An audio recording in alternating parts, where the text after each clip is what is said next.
So the final three officers in the Freddie Gray case, they had all the charges dropped, and they were acquitted of all charges. The other three had all their charges acquitted against them some months back. But this is just the type of thing I've been saying. Just the type of thing I'm talking about. This is one of the most obvious cases. One of the most obvious cases of they were responsible. The police officers were responsible for the death of this individual. No charges against them. Not only that, they have the opportunity where they might be able to get their job back, which that just blows my mind. But I'm going to show you the video so you get some context as to what the Freddie Gray incident was all about. This is the video after the police, apparently, according to witnesses, had an altercation with him. So here is the video. Right.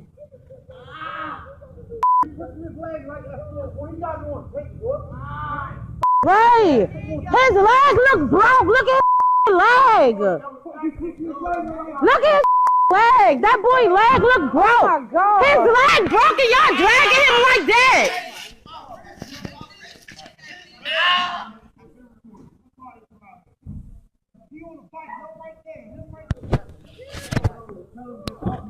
Right.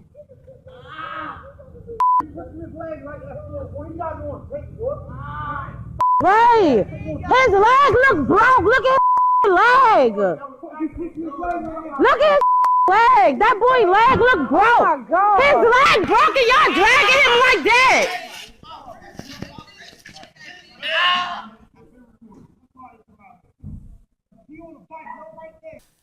So let me tell you exactly what happened here. They put him in the back of their squad car, and they did not put a strap on him. They didn't strap him in. He was just free.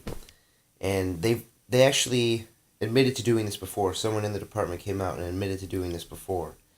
They would put someone in the back, not strap them, not seatbelt them in, and they would drive on bumpy roads, so they would bang against the walls.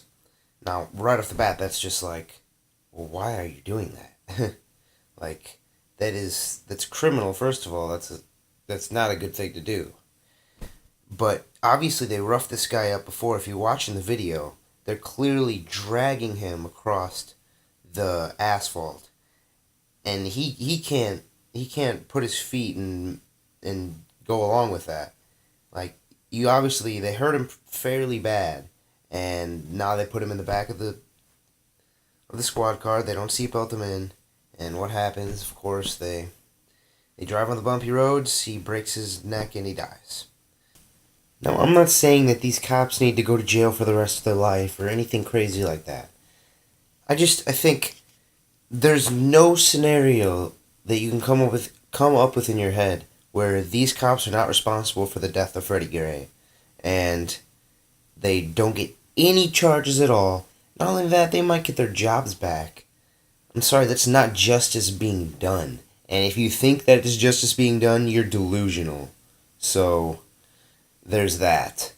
But what frustrates so many people, including myself, is the disregard for human life that you see with so many of these incidents. And if the cops were to come out afterwards and say, I'm so sorry that I killed this man. I did not mean to. I feel so terrible about it. I would understand. I would feel sympathy for him because I would feel terrible if I did that too. But in reality, that is not the case most of the time. They usually come out by saying that the shooting was justified, that the cops were not at fault for this, that the person was dangerous. And in some cases, they will even smear the person that they just killed, in Eric Garner's case or Tamir Rice's case. And it is absolutely disgusting if you're actually paying attention to it. The problem is most people are not actually paying attention to it. They just see what's on the news, and the news portrays it terribly, so they get a very skewed idea of how this whole thing goes down. And they draw irrational conclusions from this. And forget race in this whole equation. I know everyone tenses up when racism is involved. But forget race. I'm talking about the disregard for human life. You're there to protect the citizens if you're cops. And if you're shooting them and killing them, and you're not feeling remorse, you're not helping them after you shoot them, you're simply going on about your day as if that's what you're supposed to do, then yeah, there's problems there. And that's what it's frustrating to get people to realize that, because they're so blocked by the media and their own ideology that they can't see through it. And I am not trying to generalize all cops. Obviously, not all cops act this way, but there are enough out there. There is a lot of video, a lot of evidence out there that supports this. So it needs to have a light shined on it that, hey, it is a problem, but there are solutions to fix it. We can end the drug war. We can train cops different ways. There are different weapons they can use than guns.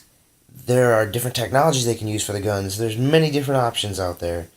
We just need to implement them. And for anyone who says there's not a problem with policing, you're just ignorant. That's what you are. So, I gotta say, don't like the decision on this one.